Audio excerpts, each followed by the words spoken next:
की छत्र छाया में उपस्थित मंचासीन महात्मा खंडानंद जी, शंकर बाबा जी, हमारे दरबार के करवट सतन भाई जी, सदानंद जी, सत्यानंद, और हमारे रामायण जी, जगतानंद जी, ब्रह्मचारीगण, धर्मानुरागी सज्जन वृंद, माता बहनों, प्यारे बच्चों,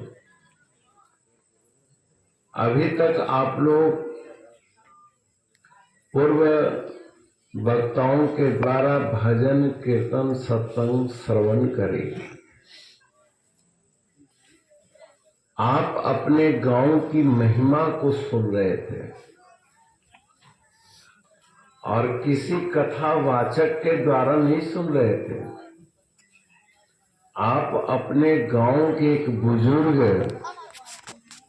जो शंकरानंदपुरी जी नाम से दरबार में जाने जाते हैं, आपके इसी गांव के एक मुख्य सदस्य हैं, सतन भाई हैं, रामायण है, अन्य लोग हैं। आपके गांव से तो 17 संत बने हैं। शंकर बाबा अपने परिवार के आग्रह पर मेरे साथ आने का संकल्प लिया। अयोध्या वगैरह वशिष्ठ की इच्छा थी कि एक दफा बाबा आकाश मार्ग से आए, है ना। हमने चलिए बाबा जी, आपको आकाश से ही ले चलते हैं। और आकाश यानी हवाई जहाज से चंडीगढ़ से पटना 1.5 घंटे के अंदर आ गए। बोल श्री गुरु महाराज की जय। उभाभ्याम एवं पक्षाभ्याम यथा खे पक्षिणाम गति तथैव ज्ञान कर्माभ्याम जायते परमं पद। शास्त्रकारों ने कहा कि जैसे पक्षी 2 पंखों के सहारे आकाश में उड़ारी भरता है, ऐसे ही मानव अपने जीवन में ज्ञान और कर्म ये दिव्य पंख है, इनके सहारे जीव से महामानव बन सकता है, नर से नारायण बन सकता है। लेकिन दोनों पंखों में जान हो, बुद्धि में ज्ञान, शरीर में कर्म ताकत हो, पुरुषार्थ ताकत। आपके इस ग्राम में श्री परमपुरी भगवान सबसे पहले आए, खुर्द कला में, है ना, पिया, और फिर आए यहाँ खुर्द में। 1954 में वर्तमान परमपुरी धाम का शिलान्यास रखा गया। आज भी वहां बोर्ड पर अंकित है 1954। और 1954 में शंकरानंद जी के पिताजी बैलगाड़ी से मिट्टी ढोने का काम करते थे, यानी सेवा में लगते थे।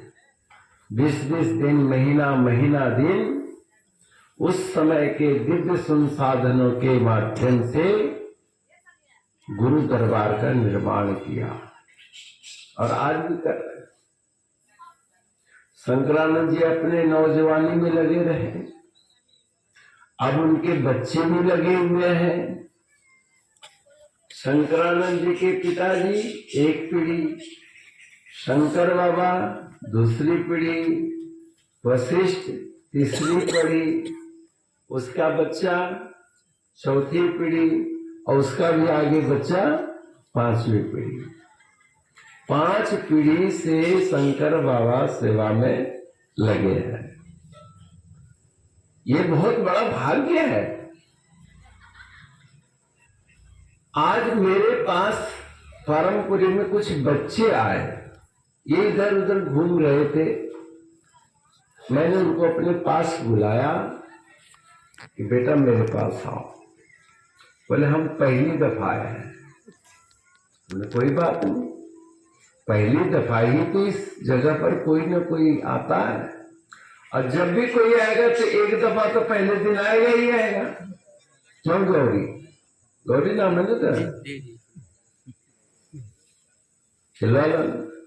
अब ये हमेशा जाते हैं, लेकिन जब अपने पूर्व स्मृति को जगाओ तो कोई एक दिन पहले गए होंगे, कोई भी माध्यम बना होगा।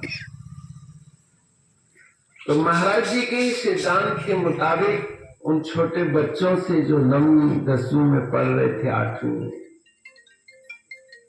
हमने कहा तुम लोग मछली खाते हो? बोले हाँ खाते हैं। हमने चलो सत्यपरायण तो है। हमने कहा मार के खाते हो? बोले हाँ मार के खाते हैं। तो हमने कहा कि अगर तुमको मार करके शेर खाए तो कैसा लगेगा? बोले हम उसको गोली से उड़वा देंगे। हमारे पास तो फॉरेस्ट विभाग वाले तुरंत उसको मारेंगे। तो मछली इतनी कमजोर है, इसीलिए तुम उसको तड़फा तड़फा के मारते हो, पानी से निकाल देते हो, तड़प तड़प के मर जाता है। तो तड़पते हुए देखकर तुम्हारे दिल में दया नहीं आती? सब खाते हैं महाराज। हमने यही कारण है कि आपके पास धन दौलत रुपया पैसा होने के बावजूद भी आपका मन तड़प तड़प के अशांत हो रहा है। जैसे उन मछलियों पर कोई दया कराने वाला नहीं है सिवाय आपके आत्म प्रेरणा की। लेकिन आप जब तड़पते हो और तड़प तड़प के दम तोड़ते हो, उस समय तुम क्या सोचते हो? ये सब निपुत हो गए, ये सब नालायक हो गए, ये सब कलयुगी हो गए। आप अपने औलाद को गाली देते हो कि नहीं? लेकिन वो मत्स्य भी तो आपका पूर्वज है। कभी हम भी तो मछली योनि से आए हैं। जब हम किसी जीव की तड़प पर दया नहीं करते तो तुम्हारे तड़पन पर कौन दया करेगा? परमात्मा भी नहीं दया करेगा। काहे दया करेगा? जस करनी तस भोग ही ताता, और कर्महीन नर क्यों पछताता। श्री गुरु महाराज जी ने आपके इस ग्राम को एक ही उपदेश तो दिया कि मांस और मदिरे का त्याग कर दो और अपने व्यवहार को शुद्ध कर लो। वैकुंठ लोक में जाने से तुम्हें कोई रोक नहीं सकता, तुम्हें कोई नहीं रोक सकता। समझ गए? ये गुरु महाराज जी ने कहा। लेकिन आप नरक में ही रहना चाहते हो, आप मछली की तरह तड़प तड़प के जीवन जीना चाहते हो, तो आपको कौन सुधार सकता है? कोई भी नहीं सुधार सकता। अरे चलो तुम तो बिगड़े बिगड़े, कम से कम नवयुवकों को तो बनने दो। मानव जीवन की संपूर्ण विकास के लिए 4 आश्रम की व्यवस्था बनाई गई। ब्रह्मचर्य आश्रम यानी नवयुवकों की समाज, जो पढ़ने लिखने वाले हैं इनको हम ब्रह्मचारी कहते हैं। ब्रह्मचर्य अविवाहित अवस्था। दूसरा है गृहस्थ आश्रम। तीसरा है वानप्रस्थ आश्रम और चौथा है संन्यास आश्रम। समझिए, आज गृहस्थ लोग जब आपस में बैठते हैं तो संन्यास आश्रम के ऊपर बहुत कमेंट करते हैं। साधु भ्रष्ट हो गए, साधु निकम्मे हो गए, साधुओं के अंदर साधुता नहीं रही, आदि आदि सुनते हैं कि नहीं? प्राय यही तो चर्चा चलती है।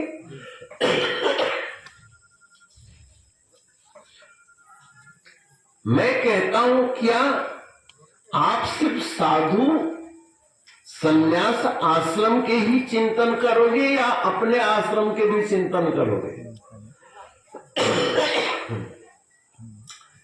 क्या गृहस्थ आश्रम ठीक है?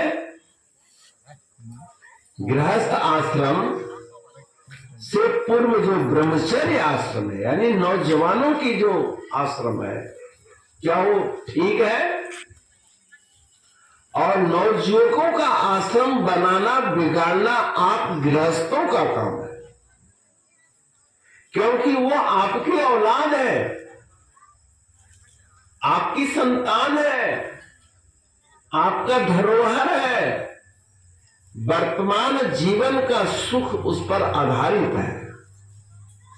जिस पर आपका सुख, वंश, भविष्य, यश, कीर्ति टिका हुआ है, उन बच्चों को ही आप मांस मदिरा में लगा रखे, तो बच्चा दूषित हो गया, नवयुवक दूषित हो गया, नवयुवती दूषित हो गई। जब वो नवयुवक और नवयुवती दूषित हो गई, तो वही तो आगे चल के गृहस्थ आश्रम में जाएंगे। तो बिगड़ा हुआ इंसान, बिगड़ा हुआ नवयुवक, बिगड़ी हुई नवयुवती जब आपस में गठबंधन बनेंगे, तो दो बिगड़े हो गए, दो संस्कारहीन हो गए, और उनसे उत्पन्न संतान जो होगी वो और बिगड़ल बनेंगे कि नहीं बनेंगे? गौर करो तुम। गृहस्थ आश्रम के लिए जो बलि वेश्या नर की व्यवस्था है, उसको आप कहां कर रहे हैं? 5 यज्ञ हर गृहस्थ को करना चाहिए। अगर आप अच्छे साधु बनाना चाहते हो, अच्छे नवयुवक बनाना चाहते हो, अच्छे वानप्रस्थी बनाना चाहते हो, अच्छा सन्यासी बनाना चाहते हो, तो सब आपके ही घर से तो आएंगे। ये जो भी साधु संत हैं, या हमारे भारत के विश्व में जो भी साधु है, जिस किसी भी संप्रदाय में है, वो सब किसी न किसी गृहस्थ माँ बाप के ही तो बेटे हैं।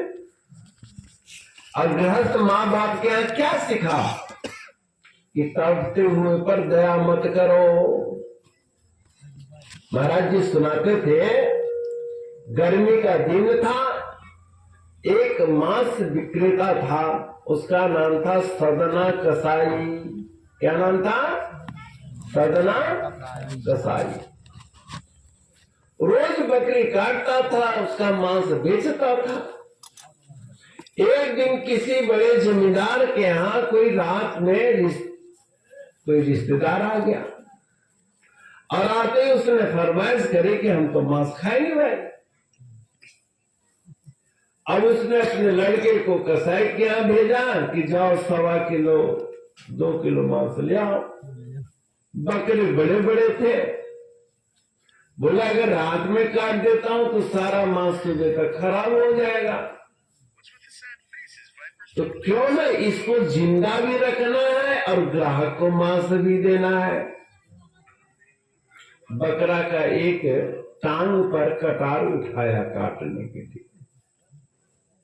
वो बकरा आदमी के आवाज में बोल पड़ा, ए भाई, अभी तक तू मेरा सिर काटता था, फिर जब मेरा नंबर आता था तू बकरा बन के आता था मेरे बेड़े में, तो मैं तेरा सिर काटता था। अब तुमने एक नई परिपाटी शुरू कर दी कि रात में टांग काटेंगे, रात भर हम तड़पेंगे, अब तू ठाक से सोएगा। तो कोई बात नहीं भाई, अब तो हम तेरे पाले पड़े हैं, जो मर्जी व्यवहार कर, लेकिन याद रख अगले जन्म में मैं भी तेरी रात में टांग काटूंगा और रात भर तू तड़पता रहेगा, पर मैं तुम्हारी ओर निगाह नहीं डालूंगा। एकदम कसाई सिहर गया, कांटा चुभे रात भर रिड़कता है, कोई फोड़ा फुंसी हो जाए टभकता है, नींद आती है। और जिसके कान काट दो उसके ऊपर क्या हालत हो। सदना कसाई पूर्व कल्पना में खो गया और उसने कहा, जमींदार को मैं मांस नहीं दूंगा, चाहे मेरे को जो मर्जी सजा दे, उसका अतिथि भूखा रहे, चाहे कैसा रहे, हमें इसकी कोई परवाह नहीं है।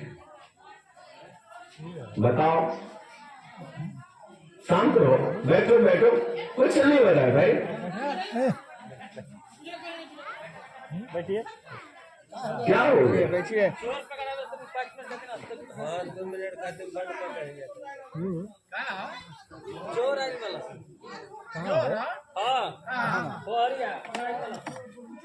अरे तो कुछ नहीं, चोर आया है तो अब भाग जाएगा, वो भाग जाएगा। बोलो सच्चिदानंद भगवान की। अपनी बकरी की आत्म आवाज को अपनी अंतरात्मा से सुना और उसकी आवाज को सिर्फ कसाई ने सुना कि ये बकरा रात भर तड़फेगा, कितनी आह लगेगी। आप अपने बुजुर्गों को तड़फते हुए देखते हो, बच्चों को बिगड़ते हुए देख रहे हो, क्या कोई टीस नहीं होनी चाहिए? उसके टीस को खत्म करने के लिए ही तो संत इस धराधाम पर आपके त्याग ग्राम में आए। और धन्यवाद है आपके इस गांव के रहने वाले वशिष्ठ जी को, जो शंकरानंद जी के ज्येष्ठ पुत्र है। पिछले साल भी उन्होंने बुलाया और इस साल फिर अवर तो आप लोग गजवज के साथ लेकर आए। दरअसल में शोभा यात्रा में इन नवयुवकों की संख्या अधिक होनी चाहिए। नवयुवकों को प्रेरणा लेनी चाहिए। जैसे आप जगन्नाथपुरी की यात्रा देखते हो, सब नवयुवक लोग जाते हैं रथ लेकर। श्री गुरु महाराज जी की शोभा यात्रा निकलती है, नवयुवक आते हैं। आपके गांव के सब वयोवृद्ध, सब 60 साल से ऊपर वाले थे शोभा यात्रा। महाराज जी को हमको तो डर लग रहा था कहीं किसी को चक्कर ना आ जाए। ठीक है, ठीक है, ठीक है, ठीक है, ठीक है। लेकिन आपके यहाँ के बुजुर्ग सब तगड़े नौजुवक हैं। इनको हम नौजवान बूढ़ा कहते हैं, बूढ़े नौजवान। नौजुवकों को भी जागना चाहिए इनको आत्म कल्याण के। तो गृहस्थ आश्रम को पवित्र बनाने के लिए बलि वैश्वानर करना चाहिए। पहले ब्रह्म यज्ञ, आप लोग ब्रह्म यज्ञ रोज किया करो। ब्रह्म यज्ञ क्या है? सदग्रंथों का स्वाध्याय, गीता, रामायण, भागवत का स्वाध्याय। और मैं गुरु घर की तरफ से आप सबको अधिकार देता हूं कि अपने घर में रामायण रखिए और गीता रखिए, उपनिषद रखिए, उसका अध्ययन कीजिए, पढ़िए। उसमें आपका आत्मदर्शन है। महाराज बहुत लोग कहते इसको पढ़ना चाहिए, उसको नहीं पढ़ना चाहिए। गलत बात है, ये बिल्कुल गलत बात है। क्या पढ़ाई सबको पढ़ना चाहिए कि नहीं? 4 आश्रम जो मैंने गिनाया है, ब्रह्मचर्य, गृहस्थ, वानप्रस्थ, संन्यास। बताओ किस जाति में ब्रह्मचारी होना चाहिए? हर जात का नवयुवक ब्रह्मचारी होता है कि नहीं? अविवाहित होता है ना? किस आदमी को गृहस्थ में जाना चाहिए? है कोई व्यवस्था? हर पुरुष हर नारी गृहस्थ में जाती है। हर आश्रम पर हर व्यक्ति का अधिकार है। भगवान राम ने कहा मानव एक भक्ति करना था, कह रघुपति सुन धामिनी बाता, मानव एक भगति करना। और भक्ति आप सब कर सकते हैं। जैसे ब्रह्म यज्ञ आप सब कर सकते हैं, रामायण सब पढ़ सकते हैं, गीता सब पढ़ सकते हैं, उसको पढ़कर समझिए आप। देव यज्ञ करना चाहिए, आहुति दीजिए, गायत्री मंत्र का पाठ कीजिए, महामृत्युंजय मंत्र का पाठ कीजिए। उसमें कोई व्यक्ति विशेष के लिए नहीं कहा है। ओम त्र्यंबकम यजामहे सुगंधिम पुष्टिवर्धनम उर्वारुकमिव वंदनान मृत्युर्मुक्षीयमामृता। क्या मतलब? त्र्यंबकम, 3 नेत्रों को धारण करने वाले भगवान शिव, मैं आपका यजन करता हूं। काहे के लिए यजन कर रहे हो? सुगंधिम पुष्टिवर्धनम, मेरे जीवन में शांति और पुष्टि तंदुरुस्ती की वृद्धि हो। शंकर जी को जल चढ़ाने के लिए है किसी की पाबंदी क्या? सभी जल चढ़ा सकते। शंकर जी की भक्ति ब्रह्मा जी भी करते हैं। शंकर जी के अभिषेक विष्णु भगवान 1000 कमल पुष्पों से करते हैं। शंकर भगवान की उपासना मार्कंडेय ऋषि जी करते हैं, जिन्होंने लंबी आयु का उपभोग किया और आज भी चिरंजीवी है। भगवान शंकर की भक्ति रावण ने भी करी, जो तमोगुणी था, और शंकर की भक्ति से उनको सोने की लंका मिली। भगवान राम ने भी शंकर की भक्ति करी रामेश्वरम में। भगवान श्री कृष्ण ने भी शिव की उपासना करी उपमन्यु ऋषि के यहां।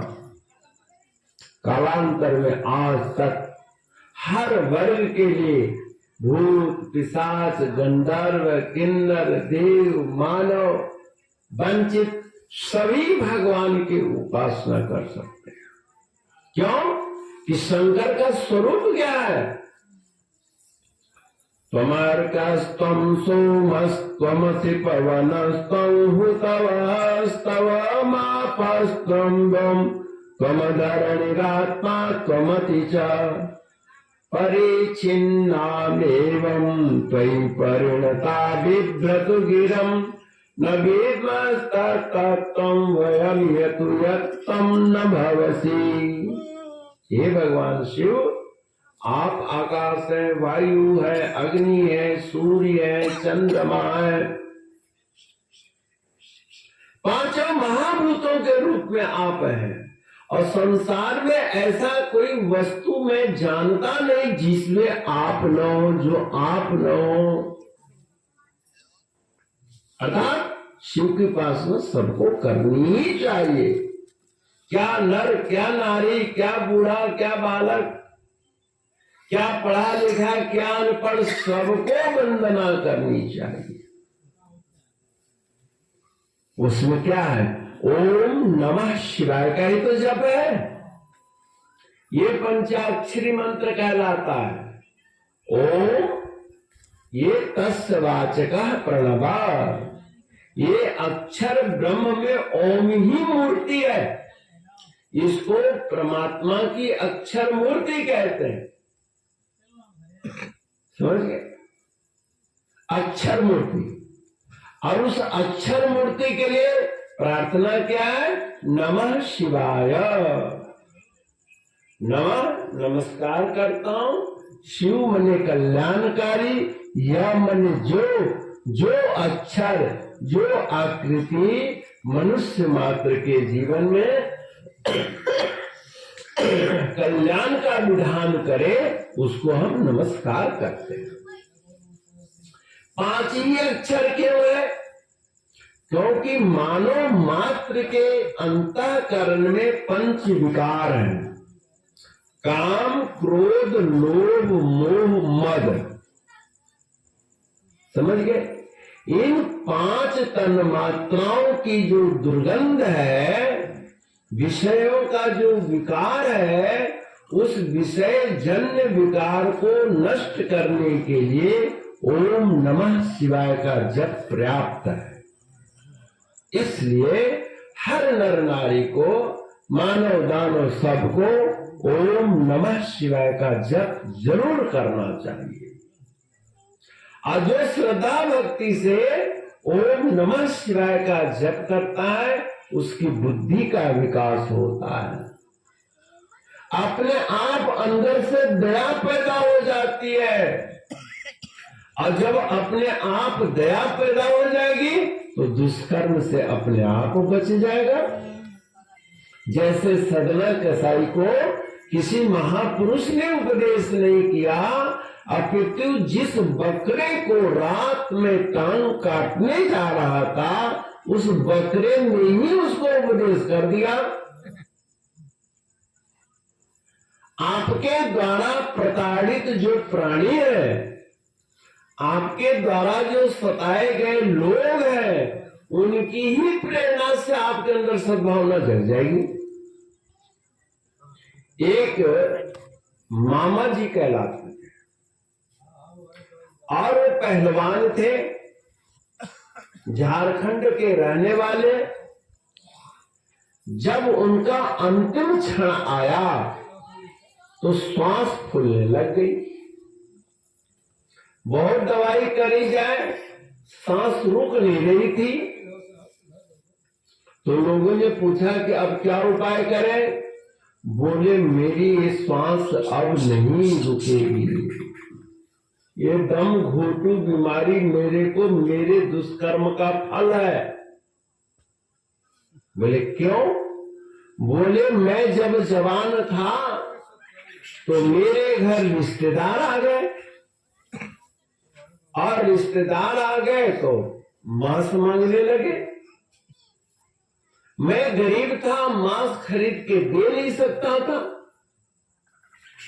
अब रिश्तेदारों को भगवान नाराज हो जाए कोई बात नहीं, लेकिन रिश्तेदार नाराज नहीं होने चाहिए। रिश्तेदारों के खुश करने के चक्कर में नौजुवक नशा में फंस रहे हैं। सोसाइटी मेंटेन करना है, और जब तुम बिगड़ जाते हो तो कोई रिश्तेदार साथ देता है? जब शराब पी के नाली में लौटते हो, लोग तुम्हें जुतियाते हैं, या घर में दरिद्रता आ जाती है, उस समय कोई रिश्तेदार आता है साथ देने? तुम्हें धर्म भ्रष्ट करने तक लोग अपने घर से भी पैसा लगा के तुम्हें बर्बाद करते हैं। कोई गांजा पिला रहा है, कोई शराब पिला रहा है, कोई मांस खिला रहा है। अब गवर्नमेंट ने भी मांस के बहुत सारे लाइसेंस की दुकान खुलवा दी है। हमारा उपदेश करेगा तो क्या करेगा?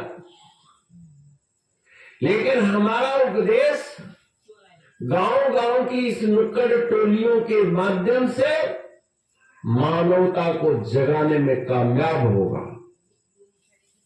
क्यों? कि ये आपको स्वयं आत्म कल्याण की चिंता करनी है।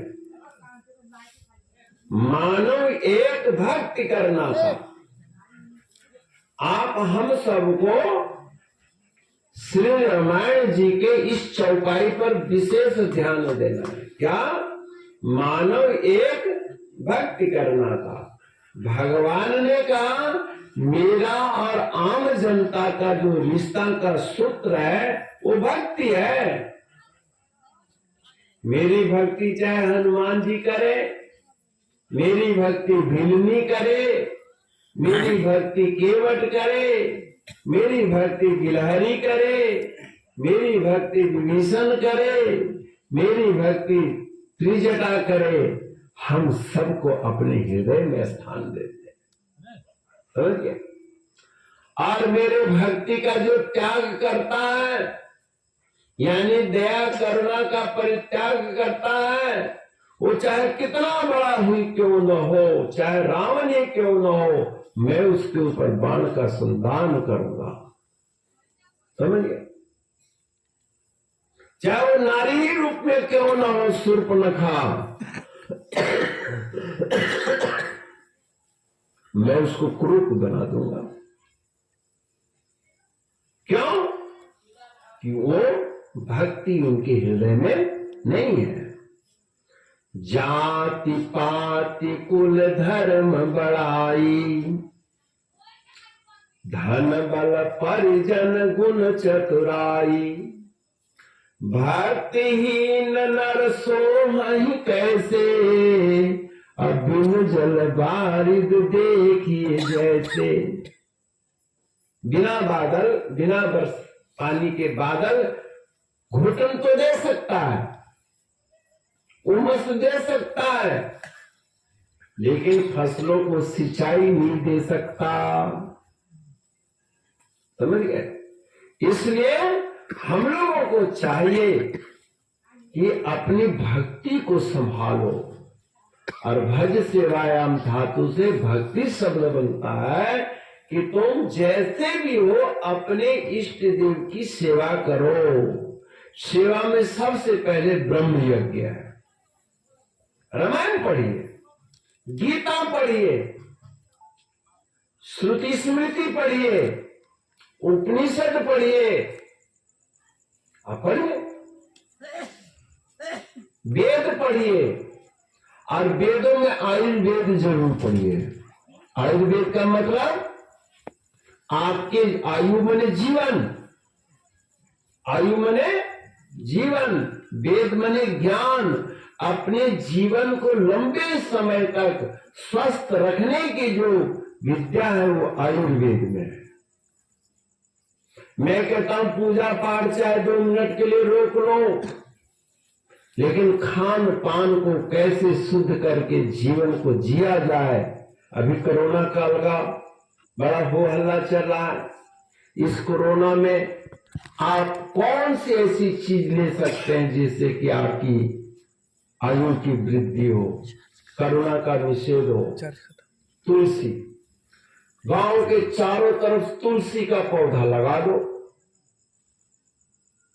गरीब अमीर सब तुलसी के पत्ते 10-10 पत्ते एक एक आध। श्री गुरु महाराज जी का नुस्खा है। यूपी में एक गरीब भक्त था, उसके यहाँ बहुत बीमारी रहती थी, कभी पेट खराब, कभी सिर खराब, कभी खांसी, कभी जुकाम, कोई न कोई बीमारी लगी रहती थी। महाराज जी मौज में बैठे थे। सतगुरु वैद्य वचन विश्वासा, सतगुरु वैद्य है, उनके वचनों पर विश्वास होना चाहिए। लेकिन वैद्य जी कुछ बोले तो सही। महाराज जी मेरे घर में बीमारी नहीं जाती है। महाराज जी ने एक नुस्खा बताया कि आज के बाद तेरे घर में बीमारी आएगी ही नहीं। कैसे नहीं आएगी?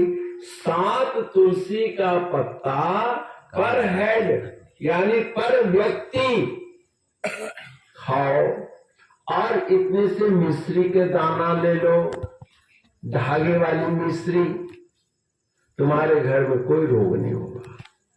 और भक्त ने महाराज जी के बातों को गांठ बांध ली।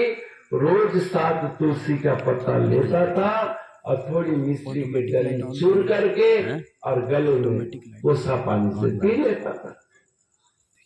घर के हर आदमी को देने लगा। छोटे बच्चों को 3-4 पत्ता दे, बड़े लोग 7 पत्ता खाए। फिर महाराज जी को कहा, महाराज मेरे घर में 25 साल से जुकाम भी नहीं हुआ, 25 साल से हमारे घर बुखार भी नहीं हुआ, तो आज भी हो सकता है। लेकिन हमारे घर में तुलसी नहीं है। तुलसी है तो एक मरीज छोटा सा पौधा है। आप खुला बागीचा लगाओ, आपके गांव में तो बहुत जगह है, गरीब अमीर सबके लिए लगा दो। सालों भर रहने वाला पौधा है, आप सब रोगों से बच जाओगे। लेकिन माने भी कोई तब ना। बच्चों को चाहिए कि खट्टा मीठा और तेज नमक न खाएं। आपके क्रोध, महाराज हमारे बच्चों को बहुत गुस्सा है। अरे नमक तो मुठ मुठ भर के खिलाते हो। आम के अचार इतना इतना बच्चे खाते हैं और मिर्चाई के बिना स्वाद ही नहीं आता है। तो बताओ, कड़वाहट यानी अशांति, रोग तो तुम डालते हो, लेकिन परहेज है ही नहीं।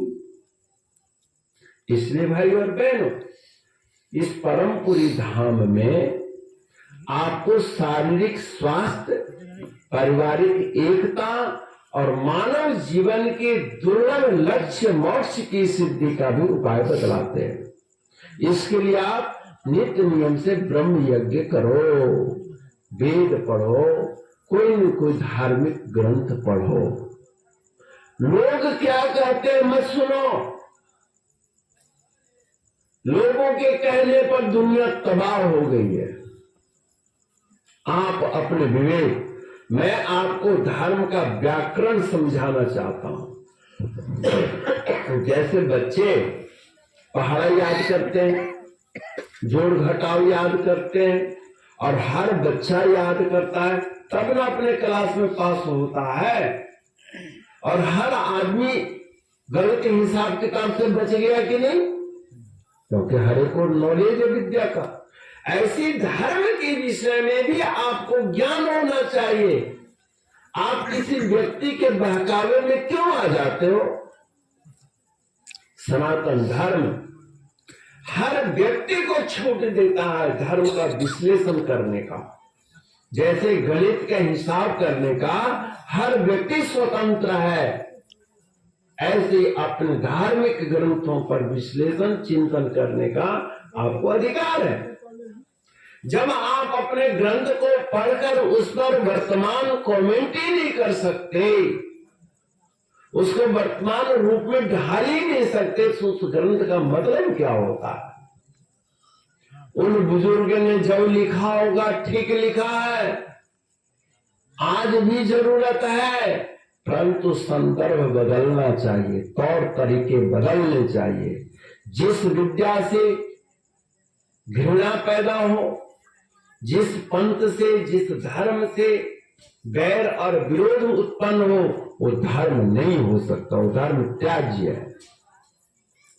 और नहीं तो आप एकांत में बैठ करके अपने अपने धर्म का, अपने अपने कर्तव्य का चिंतन करो। तुम्हारी आत्मा कहेगी, क्या मैं ठीक कर रहा हूं? क्या मैं ठीक बोल रहा हूं? मैं ठीक कर रहा हूं? नहीं। जब अंदर आत्मा आवाज आएगी कि नहीं, तो लाखों आदमी हाँ में हाँ मिला के आपको सही नहीं कर सकते, याद रखना। क्योंकि परमात्मा के यहां जब जाओगे तो अकेले जाओगे। तो देव यज्ञ यानी देवताओं के प्रति आहुति, जैसे दीवा जला लीजिए आप, ये देव यज्ञ है। धूप बत्ती जला लीजिए, ये देव यज्ञ है। आप छठ व्रत रखते हैं, ये देव यज्ञ है। एकादशी द्वादशी का व्रत रखते हैं, ये देव यज्ञ है। शंकर जी को जल या माता रानी को पूजते हैं, ये देव यज्ञ है। समझे? आपके घर में जो पशु है, बलि वैश्वानर में पालतू पशुओं को भी चारा मिला कि नहीं मिला, पानी मिला कि नहीं मिला? आपने तोता पाल लिया, उसको आपने पानी नहीं पिलाया। चिड़िया आपके, आजकल गौरैया गायब हो गई, छोटे छोटे गौरैया कहां मिल गई? क्योंकि गौरैयों के रहने के लिए जगह ही नहीं है, सब पक्के मकान बना के। गरीबों पर हम दया ही नहीं कर रहे हैं, तो हम गरीबों पर परमात्मा कैसे दया करे? जिस पर आप दया कर सकते हो उस पर तो करो। और जब तुम अपने से अधीनस्थ कर्मचारियों पर दया नहीं करोगे, तो आप जिसके अधीनस्थ है वो भी आप पर दया नहीं करेगा। बलि वैश्वानर, आपने कोई पेड़ पौधा लगाया है, तुलसी लगाई है, खेती बाड़ी करी है, उसमें सिंचाई है कि नहीं है, उसमें पानी है कि नहीं है, ये भी भक्ति का ही अंग है। किसानगिरी भी भक्ति है। आपके स्पिया गांव में गुरु बाबा से नाम से प्रसिद्ध है, ब्रह्म सेवानंद ब्रह्मदेव बाबा थे ना, ब्रह्मदेव। वो हल जोतते थे और महाराज जी सत्संग सुनाते थे। बताओ, अब नहीं माइक लगा के आप सत्संग सुन रहे हो, तो हम माइक लगा के नहीं, महाराज जी हलवाहा के पीछे पीछे घूम के सत्संग सुनाते थे। कैसू जीवता रहे, कैसू जीवता रहे। कितना बड़ा आपका सौभाग्य है। तो इस पिया गांव का तो बलि वैश्वानर में खेती बाड़ी की भी सेवा बलि वैश्वानर में ही आता है। क्यों कि रजोगुण तमोगुण गुणात्मक भेद तो सर्वत्र है। तुलसी सतोगुणी है, भांग और गांजा तमोगुणी पौधा है, लेकिन हमारे यहाँ तमोगुणी पौधा का ज्यादा भगत है कि नहीं। तुलसी के काढ़ा नहीं पिएंगे, धूप अगरबत्ती के धुआं नहीं लेंगे, और धुआं को पी जाते हैं। याद रखो, तुमने धुआं को नहीं पिया, धुआं तुम्हारी बुद्धि को पी गया, तुम्हारी बुद्धि को पी रहा है। और मदन मत होकर के आप मस्त होकर के सोचते कि हम आनंद कमा रहे हैं।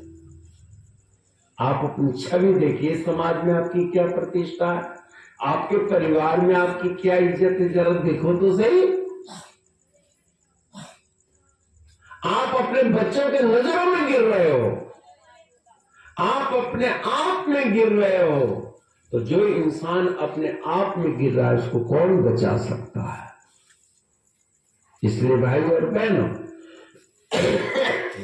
किया ग्राम गुरु महाराज जी का अतिशय प्रिय गांव है, और इस गांव में गुरु महाराज जी के चरण पड़े हैं। आज इसकी महिमा को आपने रखना है। नौजुवक लोग अब तैयार हुए हैं। आज वशिष्ठ बैठे, मेरे को उनकी बात सुनकर बड़ी खुशी हुई। बोले महाराज, मैं अपने बच्चों से कह दिया कि भाई 11 महीना कमाई घर में खर्च होगा, और 1 महीने का विशुद्ध कमाई जो है वो हम धर्म में खर्च करेंगे। ताली बजा दो।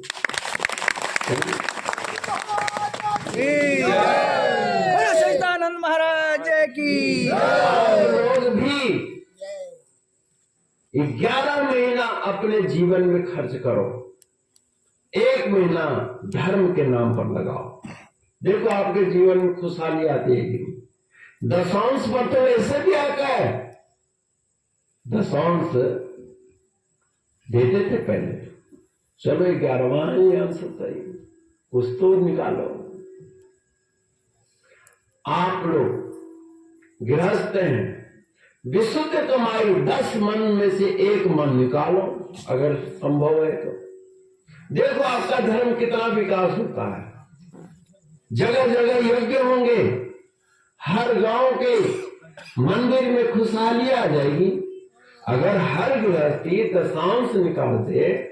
जब दिल्ली आश्रम में काम हो रहा था मंदिर का निर्माण, तो एक रिक्शा चलाने वाले ने संकल्प किया कि हम महीना में 3 दिन की मजदूरी देंगे, बाकी 27 दिन की मजदूरी हमारी, 3 दिन की मजदूरी दरबार की।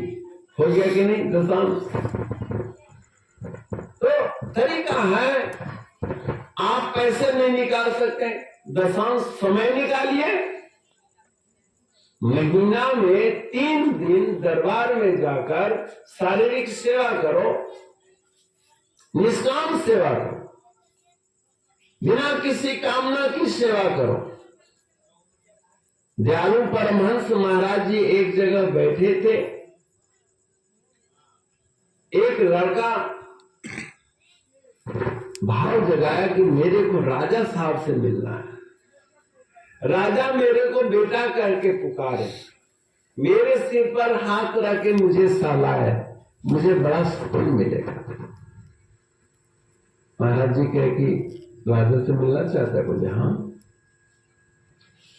लेकिन राजा के पास हम जा ही नहीं सकते महाराज, बड़ी भारी चौकीदारी है चारों तरफ से, तो राजा हमको बुलावे तभी तो हम जाएंगे। बोले तुम जा सकते हो। बोले कि ऐसा करना, थोड़ा तप करना पड़ेगा। तप क्या तप करना पड़ेगा महाराज? राजा अपने लिए एक महल बनवा रहा है। राजा अपने लिए एक महल बनवा रहा है, और राजा जो है राज्य के सभी प्रजा का मालिक होता है, पिता होता है।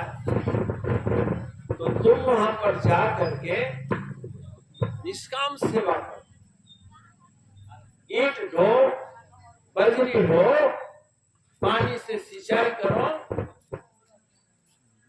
अच्छा, फिर क्या होगा? जब मजदूरी बांटे तो उस समय मत लेना, मजदूरी तुमने नहीं लेनी है।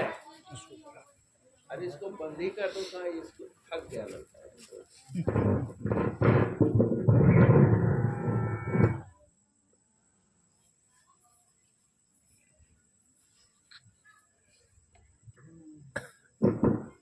बोल श्री गुरु महाराज की जय। मजदूरी मत लेना, ठीक। और दिन में भोजन की व्यवस्था जो है वो भोजन कर लेना। भाई पेट के लिए तो भोजन की जरूरत है ही है। वो राजा महाराज की बात मान लिया, और राजा के राजमहल जहाँ काम चल रहा था, लोग 4 ईंट ढोए, वो 5-6 ईंट ढोए, लोग 2 चक्कर लगावे तो 3 चक्कर लगावे। दौड़ दौड़ के जैसे अपने घर का कोई काम है वो कर रहा था, और वो काम करते हुए ठहर गया। और जब तनख्वाह लेने की बारी आए तो भाग जाता था। लोगों ने पूछा कि तू अपनी मजदूरी क्यों नहीं लेता है?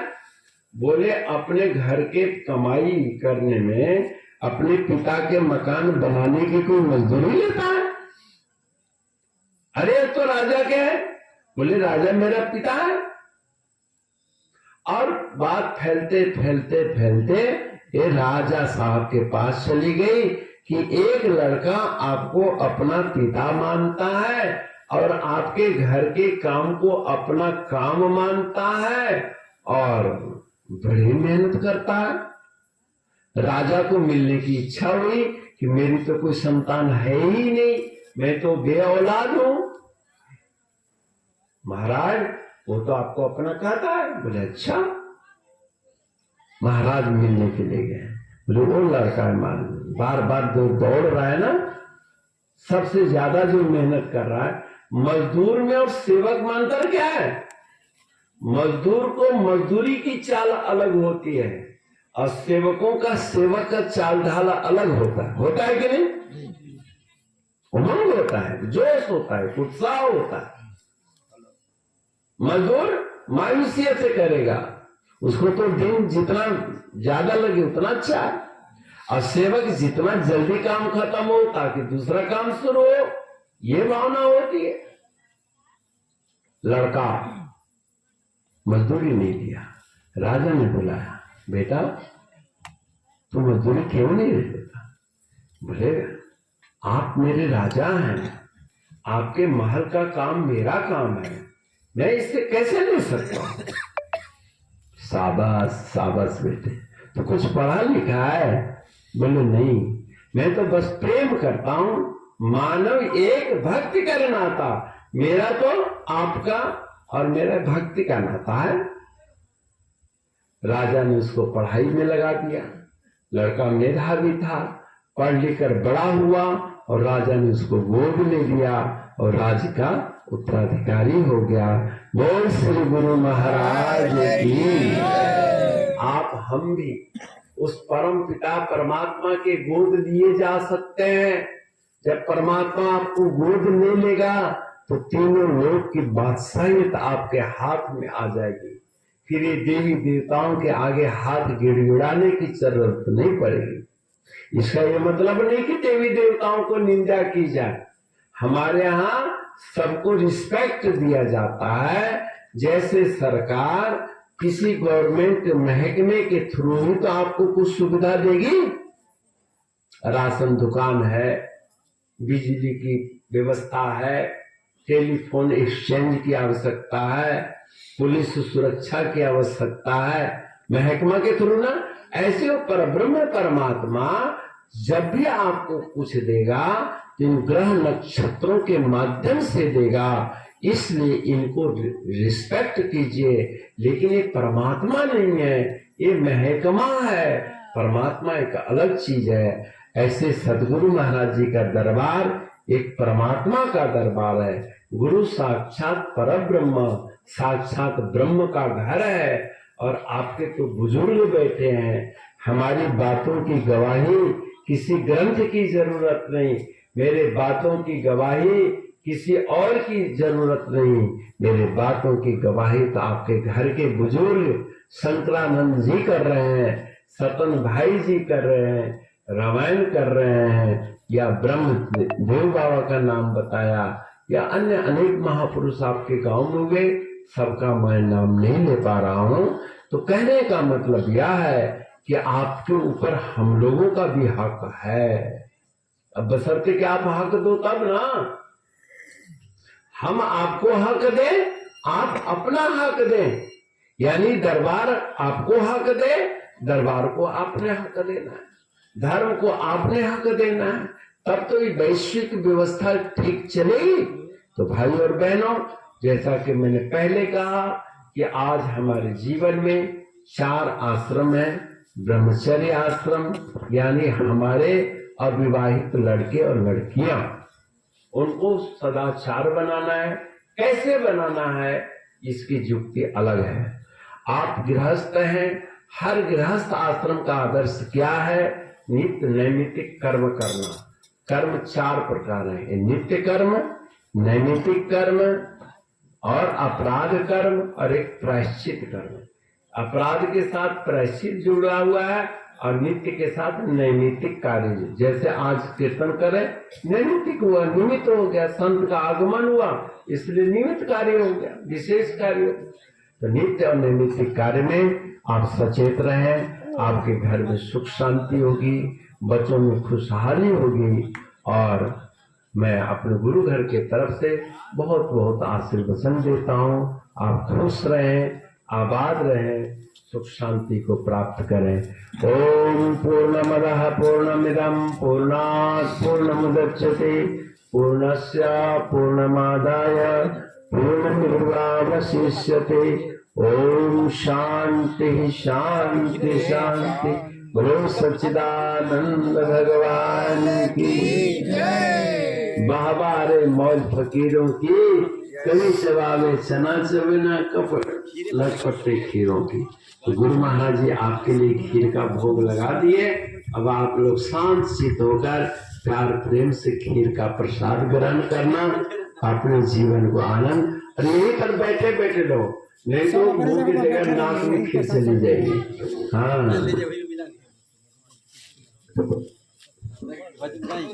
अब